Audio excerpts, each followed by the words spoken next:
अस्सलामुअलैकुम दोस्तों, पाकिस्तान और ऑस्ट्रेलिया के दरमियान आज दूसरा बड़ा वनडे मैच खेला जाएगा। अब ये मैच कितने बजे खेला जाएगा आइए जानते हैं। और पाकिस्तानी टीम के अंदर ये क्या हो गया है। शाहीन अफरीदी ने बतौर कप्तान आज दूसरे वनडे मैच के लिए धमाकेदार और ताबड़तोड़ तब्दीलियां कर दी हैं। जी हाँ दोस्तों, आप लोगों को बताते हैं कि ये मैच कितने बजे और किस वक्त शुरू होगा, क्योंकि जो पहला वनडे मैच था वो रावलपिंडी में खेला गया था, जबकि ये मैच लाहौर के क्रिकेट स्टेडियम में होगा।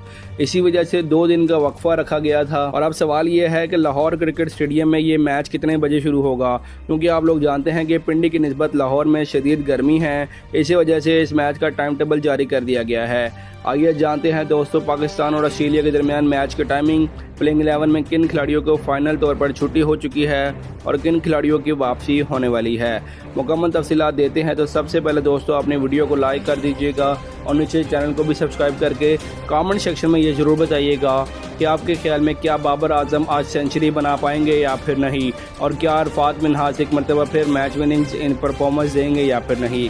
तो दोस्तों आइए वीडियो का बाकायदा आगाज़ करते हैं। लेकिन वीडियो में दोस्तों आगे बढ़ने से कबल आप सब दोस्तों से सिर्फ इतनी सी दरख्वास्त है कि आप जिस जगह, जिस शहर और जिस मुल्क से भी ये वीडियो देख रहे हैं उसका नाम आपने कमेंट सेक्शन में ज़रूर लिखना है, ताकि पता चल सके क्रिकेट शौकीन दुनिया में कहाँ कहाँ मौजूद हैं। तो दोस्तों अब यहाँ पर आप लोगों ने पाकिस्तान की प्लेइंग 11 चेक करनी है। सबसे पहले बैटिंग को देखते हैं। नंबर 1 की बात की जाए तो दोस्तों ओपनिंग करते हुए बड़े बैटर आपको नजर आएंगे, वो है साहिबजादा फरहान।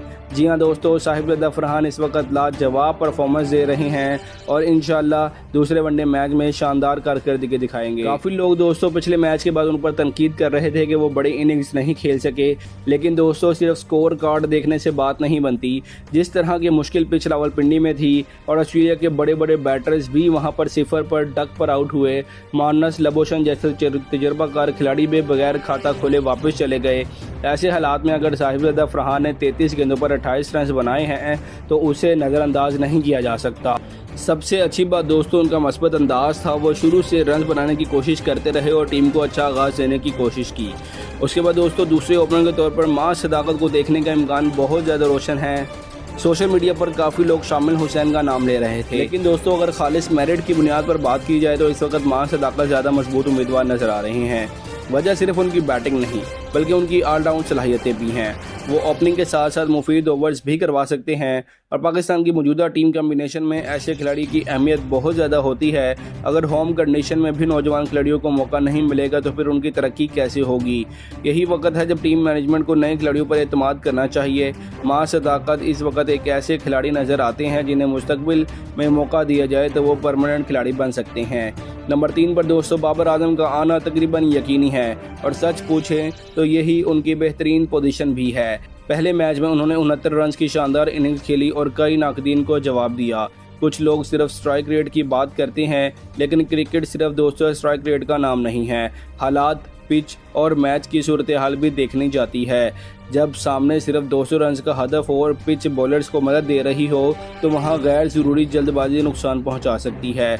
बाबर ने जिम्मेदारी के साथ बैटिंग की, विकेट पर वक्त गुजारा और टीम को जीत के करीब ले गए। यही किरदार एक सीनियर खिलाड़ी का होता है। पाकिस्तान की बैटिंग इस वक्त भी काफ़ी हद तक बाबर आजम के गिर्द घूम रही है और दूसरे वनडे मैच में भी नज़रें उन्हीं पर होंगी।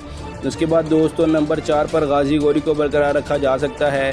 नौजवान खिलाड़ी हैं और अभी उन्हें खुद को साबित करने के लिए वक्त दरकार है, लेकिन उनमें दोस्तों सलाहियतें और पोटेंशियल जरूर मौजूद है। विकेट कीपिंग के साथ साथ बैटिंग करना आसान काम नहीं होता, खास तौर पर जब आप बैन अल-अक़वामी सतह पर नए हों।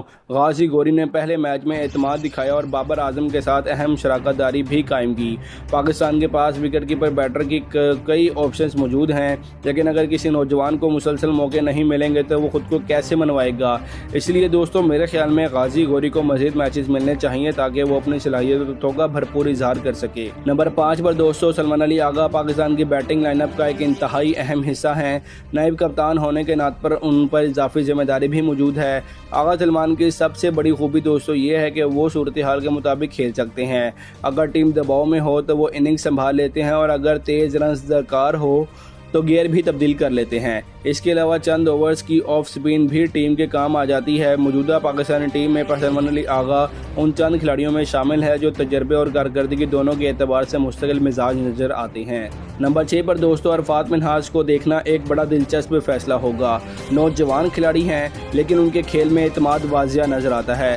बैटिंग भी कर सकते हैं, बॉलिंग भी कर सकते हैं और फील्डिंग में भी बड़े मुतहरिक और एनर्जेटिक दिखाई देते हैं। वनडे क्रिकेट में नंबर 6 का किरदार बहुत अहम होता है क्योंकि अक्सर मैच इसी मरहले पर बनते या बिगड़ते हैं। अगर ऊपर के बैटर जल्दी आउट हो जाएं तो नंबर 6 की इनिंग संभालने पड़ती है और अगर मजबूत बुनियाद मिल जाए तो तेज़ रन्स भी बनाने होते हैं। अरफात मिन्हाज में ये सलाहियत मौजूद दिखाई देती है कि वो दोनों किरदार अदा कर सकते हैं। उसके बाद दोस्तों नंबर 7 पर अब्दुल समद को शामिल करना एक मस्बत फैसला महसूस होता है। डोमेस्टिक क्रिकेट में मुसलसल अच्छी कारकर्दगी दिखाने वाले खिलाड़ियों को आखिरकार इनाम मिलना चाहिए। पाकिस्तान क्रिकेट में अक्सर शिकायत की जाती है कि डोमेस्टिक परफॉर्मर को मौका नहीं मिलता। अगर अब्दुल समद जैसे खिलाड़ियों को भी मौका ना दिया जाए तो फिर डोमेस्टिक निज़ाम को मकसद ही किया रह जाता है। तो दोस्तों वो एक मैच विनर किस्म के बैटर हैं और लोअर मिडल ऑर्डर में तेज़ रन बनाने की सलाहियत रखते हैं और ऐसे खिलाड़ी वाहिद महदूद ओवर्स के क्रिकेट में ही कीमती नहीं होते बल्कि वनडे में भी खेल सकते हैं। उसके बाद दोस्तों सबसे बड़ी खबर इस वक्त सामने ये आ रही है, शायद यही है कि शादाब खान की जगह पर सुफियान मुकीम को मौका मिल रहा है। जी हाँ दोस्तों, काफ़ी अरसे से शादाब खान की फॉर्म सवालिया निशान बनी हुई थी। ना बैटिंग में वो कोई पुराने अपनी कारकर्दगी दिखा रहे थे और ना ही बॉलिंग में वो अक्सर जो है ना बेअसर दिखाई दे रहे थे। जिसकी टीम को ज़रूरत थी वो असर दिखा ही नहीं पा रहे थे। ऐसे में दोस्तों सुफियान मुकीम को मौका देना एक मंतकी फैसला लगता है। नौजवान स्पिनर हैं, एतमाद से बॉलिंग करते हैं और मुस्तकबिल के हवाले से भी एक अच्छा सरमाया साबित हो सकती हैं। अगर वाकई उन्हें प्लेइंग 11 में शामिल किया जाता है तो ये खुद ना सिर्फ उनके लिए बेहतर साबित होगा बल्कि टीम के लिए भी बेहतरीन होगा। दोस्तों कप्तान शाहीन अफरीदी टीम के सबसे अहम खिलाड़ियों में से एक हैं। नई गेंद के साथ विकेटें लेना और साथ ही कप्तानी का दबाव संभालना आसान काम नहीं होता। पहले मैच में उनकी क़ियादत काफ़ी बेहतर नजर आई और अब देखना यह होगा कि वो दूसरे मैच में किन तब्दीलियों के साथ मैदान में उतरते हैं। अगर दोस्तों वाकई सुफियान मुकीम को शामिल किया जाता है तो ये शाहीन की जानिब से एक जुर्रतमंदाना फैसला समझा जाएगा। नसीम शाह दोस्तों पाकिस्तान के अहम फास्ट बॉलर में शुमार होते हैं। नई गेंद के साथ उनकी स्विंग और रफ्तार दोनों ही मुखालिफ बैटर्स के लिए मुश्किलात पैदा करती हैं।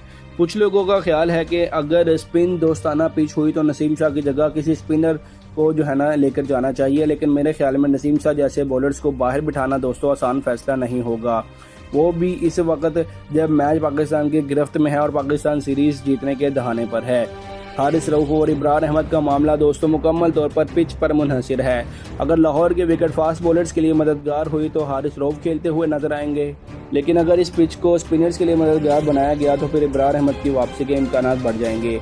इब्रार के पास भी दोस्तों वो सलाहियत मौजूद है कि वो दरमियानी ओवर्स में विकेटें निकालकर मैच का रुख बदल सकते हैं, इसलिए टीम मैनेजमेंट कंडीशन को देखकर फैसला करेगी। मजमूई तौर पर देखा जाए तो दोस्तों ये है पाकिस्तानी टीम की मतवक्का प्लेइंग 11। काफ़ी एनर्जेटिक और नौजवान और तजुर्बाकार खिलाड़ियों का इंतजार नजर आ रहा है। अब देखना यह है कि ये कॉम्बिनेशन किस हद तक मैदान में कामयाब होता है।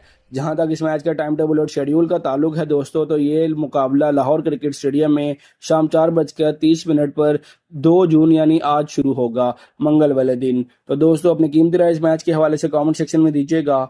मिलते हैं अगली वीडियो में, तब तक के लिए अल्लाह हाफिज़।